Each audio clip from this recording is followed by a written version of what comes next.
Atención los viajeros, ¿eh? Vamos a contar cómo se viajaba a América en los primeros siglos de la conquista. Listo, ya está. Primero, usted era un tipo que vivía en España, siglo XVI, XVII, decía, bueno, muy bien, me voy a las Indias, me voy. ¿Qué tenía que hacer? Primero tenía que obtener una licencia gubernamental para viajar. El pasaporte. Algo así, está bien. Después, había que conseguir un lugar en una nave que partiera lo antes posible, con un destino aproximado al que se deseaba. Si vos querías ir a Lima, por ejemplo, no era seguro que una nave te fuera a dejar justo allí. Entonces, no había más remedio que embarcarse en un viaje que te acercara. Bueno, ibas a Río de Janeiro y ahí te conseguías otro que fuera hasta Panamá, cruzabas, cosas así. Bien. Y a veces había que esperar varios meses. Y esto incrementaba el costo del viaje, porque tenías que alojarte. Generalmente la gente se alojaba en Sevilla y después pasaba a los puertos, por ejemplo Cádiz, de donde zarpaban los barcos para América. A los costos del viaje, que eran bastante salados, había que añadir el precio de las provisiones, ya que cada pasajero debía llevar su propia comida. ¿Para todo el viaje en barco? Para todo el viaje, 20 días de viaje, imagínate, un mes. Yo creí que ahí lo proveían de... No. Además no había heladera, nada. No, era una cosa, 40 kilos pulenta. Que no había en ese entonces pulenta. Digo, lo único que te daban en la nave era el agua potable. Algunos llevaban incluso una vaca viva para matarla en el momento oportuno, ¿no? Todos los barcos tenían corrales con animales vivos, como gallinas. Gallinas es mejor. Sí. Llevas unas cuantas gallinas, pavos, carneros, chanchos, etc. El vino se consideraba un alimento, no te daban vino. Y era, por otra parte, la única bebida existente además del agua, ya que todavía no formaban parte de las costumbres europeas ni el té, ni el café, ni mucho menos las ginger beers, ni todas estas cosas. A bordo, el pasajero estaba forzado a buscarse un rincón cualquiera en la superficie de la cubierta o de la bodega. Bueno, muy bien, allí acomodaba sus más indispensables pertenencias y su atado de ropa de cama. El oidor Eugenio de Salazar describió la promiscuidad que soportaban los viajeros escribiendo. Tengo aquí la descripción. Ese es un texto original. Texto original, sí. Hombres, mujeres, mozos, viejos, sucios y limpios, todos van hechos una mazamorra, pegados unos con otros, y así junto a uno vomitan, sueltan sus menesteres, etc. Sí, señor. Qué lindo soltar sus los menesteres acá. ¿Por qué no va la no se asoma? La falta de espacio a bordo era dramática. La mayor de las carabelas de Colón, la Santa María, era de 100 toneladas. Medía menos que un pequeño pesquero actual. Viajaban allí más de 40 hombres. El pudor estaba permanentemente amenazado. No describiré, dice el oidor Eugenio de Salazar, el funcionamiento de los lugares de excusados. Así que no lo describe. No. Además había robos y había que estar en permanente vigilia. Para comer comida caliente había que pelear por un lugar en el fogón para poner la olla propia. Muchas veces el agua potable se pudría y según el consejo de Ulrico Schmidl era menester perder los sentidos del gusto, olfato y vista para poder beber y no sentir el carácter nauseabundo de aquellas aguas. Este lo dijo Schmidl probablemente en su libro Viaje al Río de la Plata. Salvo que usted diera propinas generosas, no se guardaba a los pasajeros ninguna consideración. La salud se resentía con las malas condiciones higiénicas. Había ratas y unos piojos que, según el padre de la Torre... ¿Ratas en el barco? Ratas en el barco. ¿Pero qué cosa de Y unos piojos que, según el padre de la Torre, de Diego la Torre... No, de ese, era de otro la Torre. Se comían a los hombres vivos. ¿Uno por piojo? Sí. Esporádicamente, algunos piratas o barcos de huestes enemigas se unían a las tormentas para generar terror en los navíos. Pese. Pase. No, pese. Pese debe ser. Sí, peces. No, pelle. Pese a todo, las naves perdidas en manos de los corsarios representaban una ínfima parte del total. De las 1.800 naves salidas de España rumbo a las Indias entre 1506 y 1600, se perdieron 106 y solo 11 fueron víctimas de piratas. Nada. Sí, no, Menos no. que ahora, si te descuidas. Bueno, igual las cifras son dudosas. No obstante la amarga vida a bordo, todavía quedaban ánimos para el buen humor.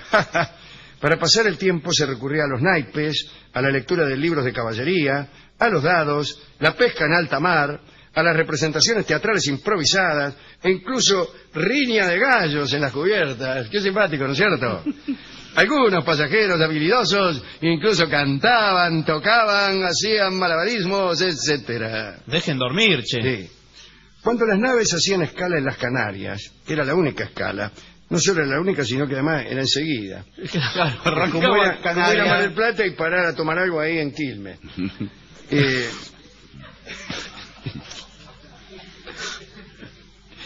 De hecho, algunos lo hacen porque hay 2 estaciones de servicio que están siempre llenas de gente. Digo, bueno, vamos a descansar un poco. 12 kilómetros van. Había enorme alegría cuando las naves llegaban a ese puerto.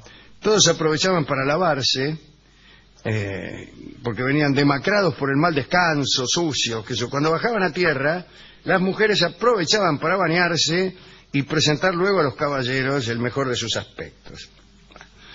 Había insectos que causaban mucho daño solamente. Estaban las niguas, unos diminutos insectos cuyas hembras depositaban los huevos debajo de la piel o las uñas. ¡Ay, qué feo! A mí, si hay algo que no me gusta, es que le pongan los huevos debajo de las uñas. Según Schmidl, él mismo sufrió en Paraguay el ataque de estos bichos. Spigafetta escribe al respecto con un gracioso reparo.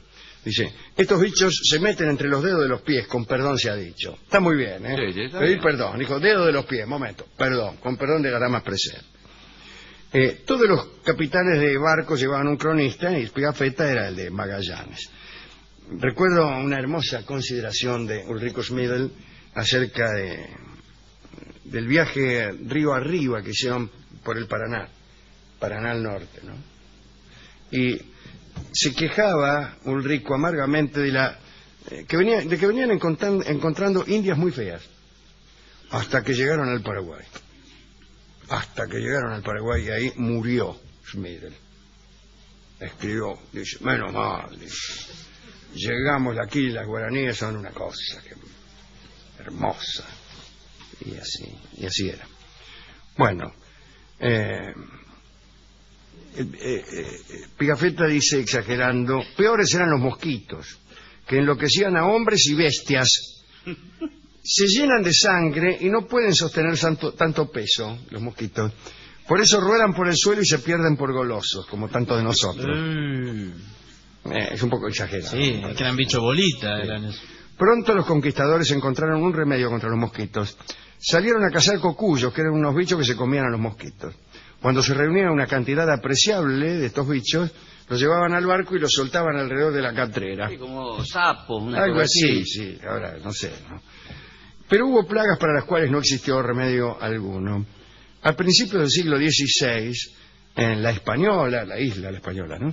Y en Puerto Rico, cientos de europeos murieron devorados por las hormigas. ¿Hormigas? Según Álvar Núñez Cabeza de Vaca, eran hormigas rabiosas. Hay una película que habla de una cantidad de hormigas Marabunta. Sí. Con Charlton Heston Sí, señor. y Eleanor Parker. carnívoras y desesperadas. Ahí viene la marabunta. Pone los pelos de punta. Algo así. Sí, era así. Bueno, estas hormigas mordían y causaban terribles dolores.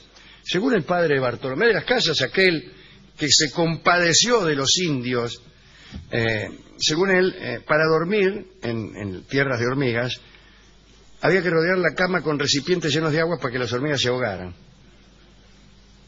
No está mal. Sí, simple. Yo hago eso, yo duermo rodeado de Una zanja tiene usted. una especie de zanja de alcina alrededor de la cama para que no me ataquen las hormigas carnívoras. A veces incluso realizaban procesiones para lograr el auxilio divino en la lucha contra las hormigas, ¿no? Pero confiesan, aún hombres muy piadosos, que aquel auxilio no era demasiado eficaz, ya que las hormigas no hacían caso. El último padecimiento que mencionaremos esta noche es el de las flechas envenenadas. Yo entre una flecha envenenada y una hormiga me quedo 100 veces con una hormiga. Sí, pero más vale, una Claro. flecha envenenada lo mata Te mata, Guinepé. Bien. Estas flechas eran lanzadas por indios y el más mínimo rasguño podía provocar la muerte. Los cilios mojos, ¿conoce los cilios mojos? No, no los conozco. Al oriente de Bolivia, y también la mayoría de los pobladores del Tucumán eran especialistas en fabricar estas flechas. No era la muerte lo que se temía, dice el cronista, sino los horribles tormentos que la precedían. Schmidl contó que todos morían desesperados, mordiendo sus propias manos, digo. ¿Con qué? ¿Cuál era la sustancia que le ponían a la punta de la...? Ahora le voy a decir, pero una era la siguiente. Metían las puntas de flechas en los muertos y las dejaban ahí varios días, con lo que se conseguía, parece, un veneno que provocaba una muerte terrible. Pero había otras recetas que los occidentales está mal. Para los indios de América nosotros éramos los orientales. Digo, sí, pensando que éramos europeos, pero yo no, yo era indio. Ustedes, digo. Gillespie, por ejemplo, era un invasor que venía del oriente. Bien. Hacían también veneno con culebras y sapos. Es una buena receta. Cada pueblo tenía su propio modo de envenenar flechas. Y el Inca Garcilaso cuenta algunas recetas para envenenar flechas, incluso para el ama de casa. ¿Y pero para qué quiere el ama de casa envenenar? ¿Qué sé yo? Viene el marido y le dice: salí de acá porque te duermo de un flechazo. Hubo un tipo que casi se salvó, pues se morían todos los de la flecha envenenada, ¿eh? Se llamaba Alonso de Ojeda. Al ser herido por una de estas flechas, pidió que le pusieran en la herida una plancha de hierro candente. No está mal lo que... Y el veneno fue aplacado. No está mal. Pero el corazón de Alonso no resistió El shock. el shock de hierro caliente, imaginaba, y se murió igual. Yo prefiero entonces morirme de otra manera. Más tarde aparecieron en las crónicas alguna otra clase de peligros, pero inventados. Vacas con cara de chivo, caballos que volaban como aves. De las aves que vuelan me gusta el chancho, de las flores del campo las empanadas. Bestias que parecían el resultado de cruzar camellos con caballos y ciervos, monos con cara de persona, conozco, Sí. y serpientes bicéfalas, pero esta ya es otra historia, pertenece a la fantasía. Así que eso es todo lo que tengo que decir hoy. Era difícil viajar, era difícil.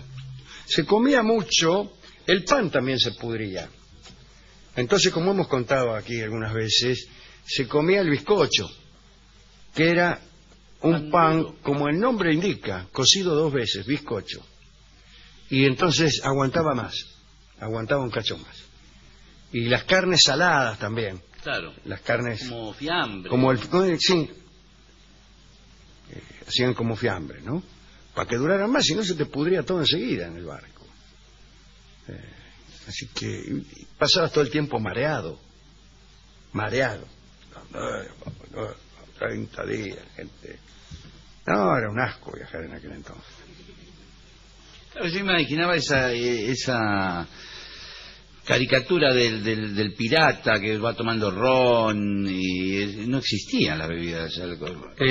Al principio, Por ahí, no, después sí, en la la medida Pirata del que- Caribe sí, el Claro. ron estaba, sí, el ron estaba. Pero venía de Inglaterra, de todos esos sitios. Sí, no formaba parte de las tradiciones al principio, ¿no? De estos viajes aquí. Después posiblemente sí. No había vino nada más. No había té tampoco, ni café. Todavía no. Europa no tenía esa costumbre. Bueno, fui a la discoteca a buscar, le conté toda esta historia al discotecario. Ahora, yo quedé impresionado con eso de que dejaban la flecha en un muerto y ya con la sola sustancia Claro. del muerto te matan al vivo. ¿Qué, se contagia la muerte? ¿Sí? Y algo así. Algo así, pero andás a ver dónde lo metían y todas las cosas La que podredumbre. somos, la podredumbre que somos, Generaba una infección. una infección de porquería que no te la curaba nadie. El discotecario incluso me contó que él viaja mal también, porque según parece vive... No tenía nada que ver, pero para saber que él cobrar también protagonismo en la viajaba muy historia. mal. Vive en la reja, dice que los ¿Y qué- trenes vienen ¿Y qué tiene que ver con esto? muy llenos y que eso no es nada, esas cosas. Siempre quiere ser el protagonista. Sí, de él quiere ser el protagonista. Finalmente me dio un tango que hace alusión al alimento en mal estado. Se llama Fruta Amarga. Sí, bueno, pero Que la no- fruta cuando se pudre se pone... Sí, pero no es nada que ver con este tema que hablamos. ¿Cómo? El tipo me porfió que tenía todo que ver. Parece que Que no. había sido escrito ese tango por un viajero del siglo XVII Creo que no. que había comido unos duraznos amargos que... Me parece que no habla de eso. Sí, pero está bien, sobre Bueno. todo considerando el tiempo que tenemos hasta el noticiero. Sí, está bien no discutirlo. No, sí, está bien. Bueno, vamos a escuchar a Horacio Molina, que va a cantar este bello tango que se llama Fruta Amarga. Adelante.